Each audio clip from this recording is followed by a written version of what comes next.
glasses so I can fucking see the screen. Of course, the sun is over there. Alright, so vlog number 1. I'll start off with what I'm doing and why I'm doing it. Over the last 16 months or so, I've competed pretty much on average every 2 months. Most of these are pro shows, PSL, Chaos, OSG, that sort of thing, or pro-ams like Olympic City, Strongman Corporation Nationals, stuff like that. So my body, my joints, everything kind of needs a break.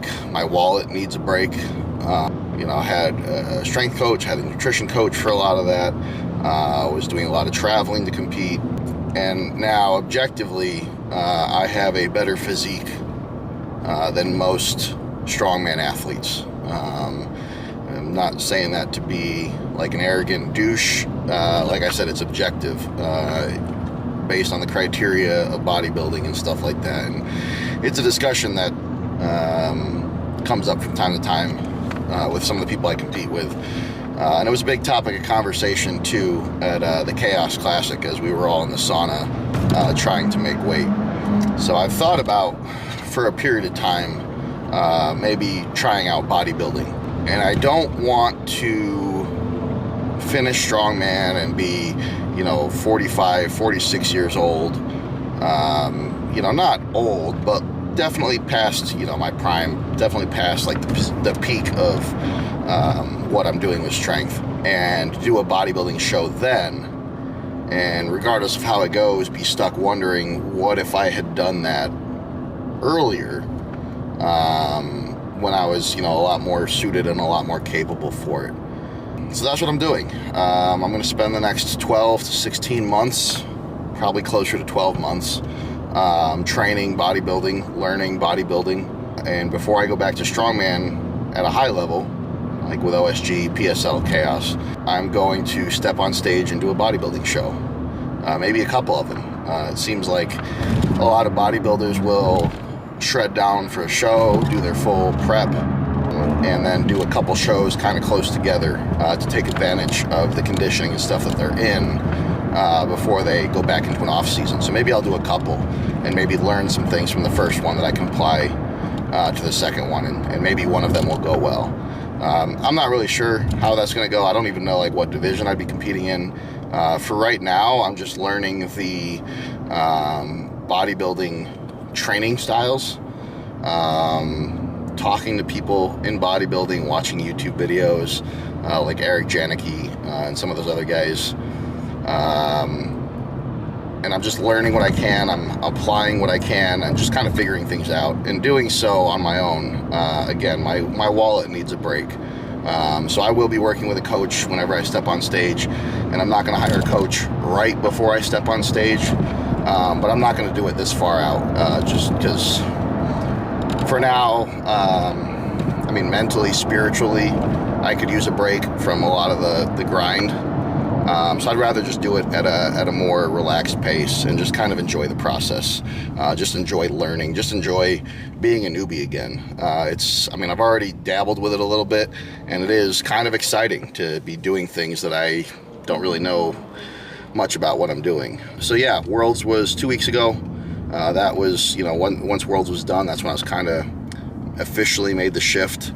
So what I'll be doing, aside from bodybuilding training, is trying different things with my nutrition, trying different things with supplements,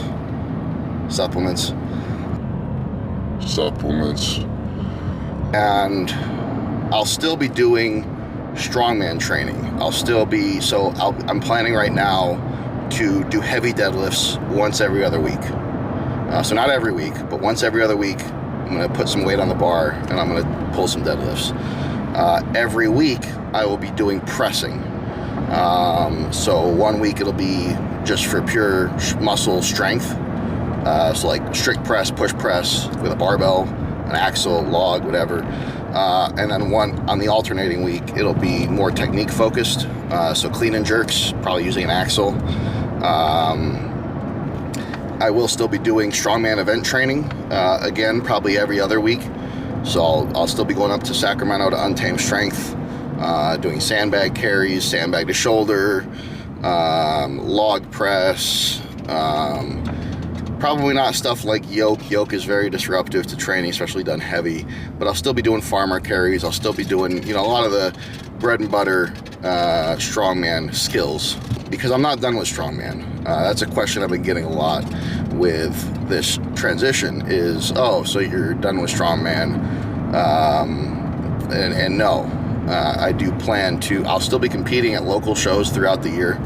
I won't be peaking for them. I won't be training for them. Like, the training and everything is still bodybuilding. But, you know, if a show is 45 minutes away, and if I'm still training these disciplines, there's no reason I can't hop in a show and just have fun and see what I can do. Obviously, I'll still do the best that I can. And I'll still do the online qualifiers for PSL, for Chaos, for OSG. And if I qualify for them, I'll do them. I'm not expecting to qualify for anything, because my training will not be as focused on strongman as it will for the people that I'm competing against. So I would say my chances of qualifying are pretty low. But I'll do the qualifiers, and if I qualify, I'll go do these shows. And if it was something like Chaos, traveling over to England or Scotland or wherever they do it next year, and competing against the best guys in the world, and also, you know, same with OSG, same with PSL, really, for the United Championship. If I'm doing these shows, I'd do a small peak for them. I'm not going to travel across the country or even across the world and just do it for fun. So if I do qualify for these, if I do these shows, there would be a short break in the bodybuilding stuff as each show comes up to train for these shows. But there's no deliberate plan to do these shows. There's no expectation that I'm going to perform well enough on the qualifiers to make it to these shows. The OSG online qualifier especially is incredibly competitive, and so is the Chaos one, just because there's so few invites off the online qualifier. But so we'll see where that all goes. But the focus from now until the time that I've stepped on stage and done what I can with bodybuilding, the focus is bodybuilding.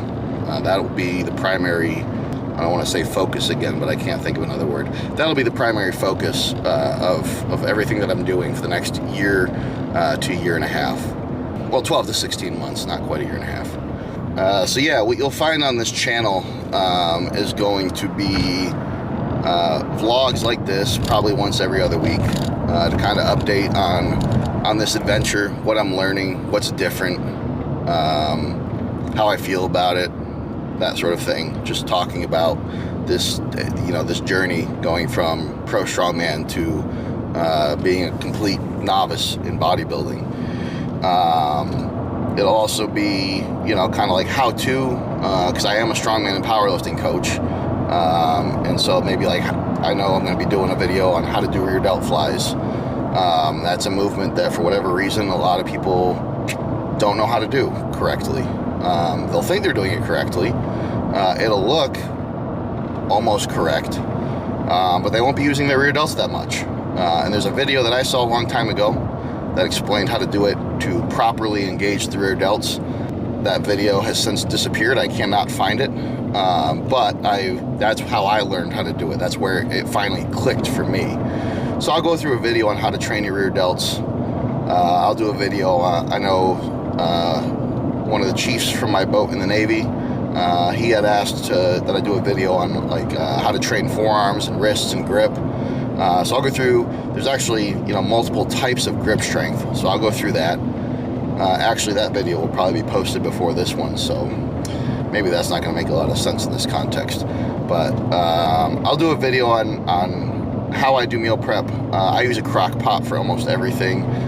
So I'll have a week's worth of meals, and it will only have taken me maybe 30 minutes of work. And they're good. They taste good.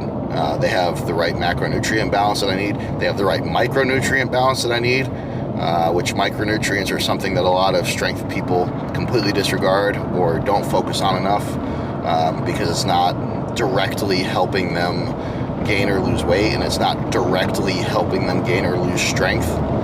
Why would you lose strength? That doesn't make sense. It's not helping them gain strength directly, so they think they don't need to care about it. But micronutrients are just as important, if not more so, than macronutrients when it comes to your diet. So I'll go through all the meal prep stuff, what I do, why I do it, how you can do it, my recommendations and stuff. So I'll go through some of that stuff too, how to properly track your weight, which a lot of people mess up, how to adjust your diet up or down depending, and different ways to make yourself or keep your sanity while you're doing a cut, all that type of stuff. So there will be a mixture of things that I'm going to put on this channel, and we'll just see where it goes. This is obviously the first video I'm recording. I've never done YouTube, I've never done any of this, so it's probably not going to be very good. But yeah, that's where things are at. That's what this is going to be. And hopefully I figure this out quickly so that the videos can be pretty good.